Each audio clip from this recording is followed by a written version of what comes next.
तब बड़ी हवाएं और बड़ी अफवाहें जैसे ही 2025 शुरू हुआ तो गर्म थी कि इमरान खान साहब इसी साल रिहा हो जाएंगे, नए इलेक्शन की तारीख भी आ जाएगी, कोई मार्च अप्रैल फार्मूला भी डिस्कस हो रहा था। और मीनवाइल गवर्नमेंट के किसी बड़े करप्शन स्कैंडल की भी बाज़गश थी कि उसके बाद डोमिनो इफेक्ट शुरू होगा और मामलात काउंटडाउन की तरफ जाएंगे। कौन कह रहा था ये सारे सहाफ़ी कह रहे थे, हम तो नहीं कह रहे थे। हाँ, लेकिन आपने तो रिहाई के हवाले से एक प्रेडिक्शन की थी ना कि कब जाके वो अभी भी मेरी प्रेडिक्शन जारी है, 2 महीने पड़े हैं वो रिहाई नहीं मैंने कहा था, मैंने कहा था कि बाहर आ जाएंगे। बाहर से मुराद ये नहीं है कि रिहाई हो जाएगी, हाउस अरेस्ट हो सकती है, कुछ भी हो सकता है, कोई दरमियाना रास्ता हो सकता है, कुछ भी हो सकता है। अभी भी मैं समझता हूँ डिपेंड करता है कि किस हद तक वो कॉम्प्रोमाइज करने के लिए तैयार है।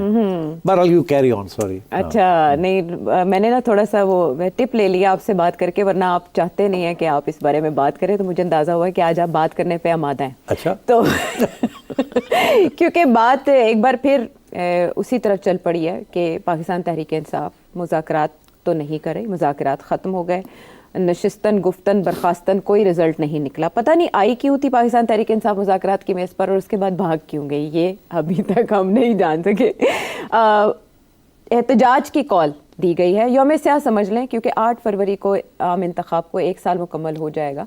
तो इमरान खान साहब ने अडयाला जेल से एक बार फिर कहा है कि इस रोज़ यौम स्याह के लिए आप सबको निकलना होगा। पाकिस्तान तहरीक इंसाफ के सारे कारकुन निकलेंगे, किसान, मजदूर, वकला और हर मकतबा फ़िक्र से मुंसलिक अफराद 8 फरवरी को निकल कर डाके के खिलाफ एहतजाज करें जो आपके हक पे डाला गया और गुलामी से निजात के लिए जद्दोजहद ज़रूरी होती है। तरसीलात ज़र में कमी लाकर ओवरसीज़ पाकिस्तानीज़ अपना एहतजाज रिकॉर्ड करवाएं। बलूचिस्तान की भी उन्होंने बात की और इसके अलावा बहुत से जो चीज़ें वो पहले भी कहते रहे हैं, ये उनका मैसेज है। जबकि दूसरी तरफ जुनैद अकबर साहब जो आप कह रहे थे कि वो एक अंडरस्टैंडिंग होगी, लेकिन समझ आती है कि वो अली अमीन गंडापुर से कोई नेक्स्ट लेवल पर जाके बात करना चाहते हैं।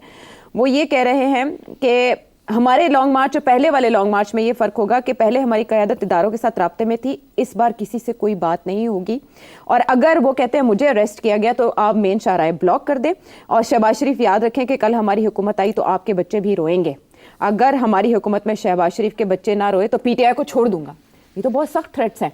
और मीनवाइल 2 बड़े इवेंट्स होने जा रहे हैं फरवरी में, क्या नतीजा निकलेगा आपकी बार? 3-4 पॉइंट्स। पहली बात यह है कि गंडापुर साहब भी तो बड़े ज़बरदस्त गरजते थे जी, तो उनकी जो गरज थी और आज जुनैद साहब की गरज में कोई फ़र्क नहीं है। ये शुरू में ऐसे ही होता है, अपने क्रेडेंशियल्स बनाने के लिए उनकी कंस्टिट्यूंसी है। अगर आप अपने आपके लोग कह दें आप तो शुरू में ही लेट गए हैं तो फिर आगे जाके क्या होगा, तो ये सख्त लाइन लेनी पड़ती है। गंडापुर साहब भी लेते थे, मेरा ख्याल है अभी भी जब मौका मिलता तो वो एक आध फायर कर देते हैं, मगर अब वो बात नहीं रही ना, क्योंकि इनको नेगोशिएट करना पड़ता है गवर्नमेंट के साथ। और इनकी तस्वीरें भी हैं कि वहाँ बैठे हुए हैं मोहसिन नकवी साहब के साथ, तो मतलब है कि वो थोड़ी सी डाइल्यूट हो गई है ना, तो अब इसलिए वो ज़्यादा बोल भी नहीं रहे। दूसरी चीज़ ये कि ये अब नए आए, इन्होंने भी तो हार्ड लाइन लेनी है ना। ये अगर हार्ड लाइन नहीं लेंगे तो ये इनकी फिर nobody is going to pay attention to him. तो वो तो खैर मुझे आई एम नॉट सरप्राइज्ड। मेरा मौक़िफ़ ये था कि behind the scenes this is a better development for PTI, because इनके ऊपर उस किस्म के इल्ज़ाम नहीं है जिस किस्म के इल्ज़ाम गंडापुर साहब के थे कि वो कॉम्प्रोमाइज्ड है, पहले दिन से ये चीज़ चलती थी PTI के अंदर भी कि गंडापुर साहब कॉम्प्रोमाइज्ड हैं। ठीक है। अच्छा, अब बैरिस्टर साहब के ऊपर नहीं है ये, इनके ऊपर नहीं है जी। तो ये अच्छा एक कदम उठाया इमरान खान ने कि एक ऐसे शख्स को अपॉइंट किया है head of the party in the KP and also public accounts committee में भी इनको एक्सेप्ट कर लिया। तो मैंने ये कहा था he will play a positive role, मगर वो positive role has to be behind the scenes. Public में it has to be hard line. Anybody who takes a soft line in public उड़ जाएगा वो, सबको हार्ड लाइन लेनी पड़ती है। तो ये वो तो इमरान खान भी हार्ड लाइन ले रहे हैं, ठीक है ना, तो उन्होंने कभी सॉफ्ट लाइन तो ली नहीं जी। मगर जो ये मुज़ाकरात और ये वो जो होते हैं ये सॉफ्ट लाइन के जरिए होते हैं ना, हार्ड लाइन के जरिए तो नहीं होते। जब बैरिस्टर साहब को इमरान खान ने कहा था जाओ जाके बात करो, गवर्नमेंट के साथ ही कर लो, एस्टैब्लिशमेंट नहीं करती तो ना सही, तो वो सॉफ्ट लाइन ही थी ना। मगर पब्लिक में तो खान साहब गरज रहे थे, ये कर देंगे वो कर देंगे, ये हो गया फलाना हो गया, हम तो हाँ हम तो सिर्फ पावर ब्रोकर्स के साथ बात करेंगे, पिछू ने क्या था जाके गल कर लो। तो अब मैं समझता हूँ this is I am not surprise. पहली बात तो ये कि जुनैद साहब ये बातें कर रहे हैं, मैं इनकी कोई अहमियत नहीं है। फिर ये कि जब हम आएंगे, अरे भाई अभी तो जब आप आएंगे पता नहीं कब आप आएंगे और पता नहीं किस क्या सूरत हाल होगी उस वक़्त, कौन आएगा और कौन नहीं आएगा ये अल्लाह बेहतर जानता है। आजकल जिस किस्म के हालात हैं, PTI की पोजीशन कोई इतनी अच्छी नहीं है ना, बिकॉज आप देख ही रहे हैं आयशा के किस तरीके के साथ उन्होंने एस्टेब्लिशमेंट ने और गवर्नमेंट ने मिल के संभाल लिया है मामला। इकोनॉमी भी संभाल ली है, अमेरिका को भी संभाल लिया है, और मेरा ख्याल है अमेरिका को संभाल ली। हाँ, मैं अच्छा कुछ कर ही लिया है। Wow, that's a great. हाँ, इसीलिए तो आप देख रहे हैं ना कि ये जेंट्री शेंट्री घूम रहे हैं यहाँ। हाँ। और इसीलिए ट्रम्प साहब की तरफ से अभी तक एक ट्वीट नहीं आई।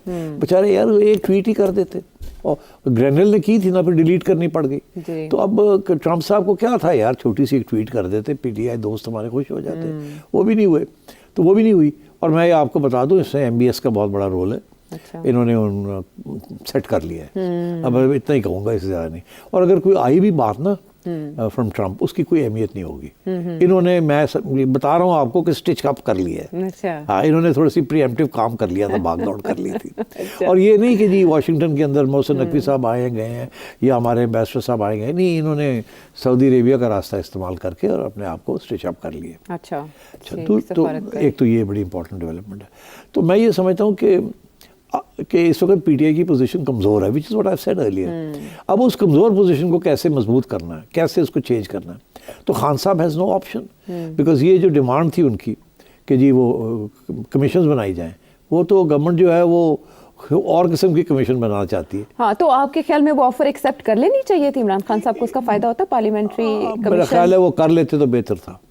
ही should have had any commission, कम से कम ये मामला तो तय होता ना कि कमीशन बननी है। मैं समझता हूँ गवर्नमेंट ने उसको भी रोकने की कोशिश करनी थी। तो ये अगर वो गवर्नमेंट कह रही थी कि 2014 भी खोलो तो 2018 भी खोलो, तो इनको चाहिए था करो, खोलो, कम से कम एक पॉइंट ऑफ रेफरेंस तो बनता।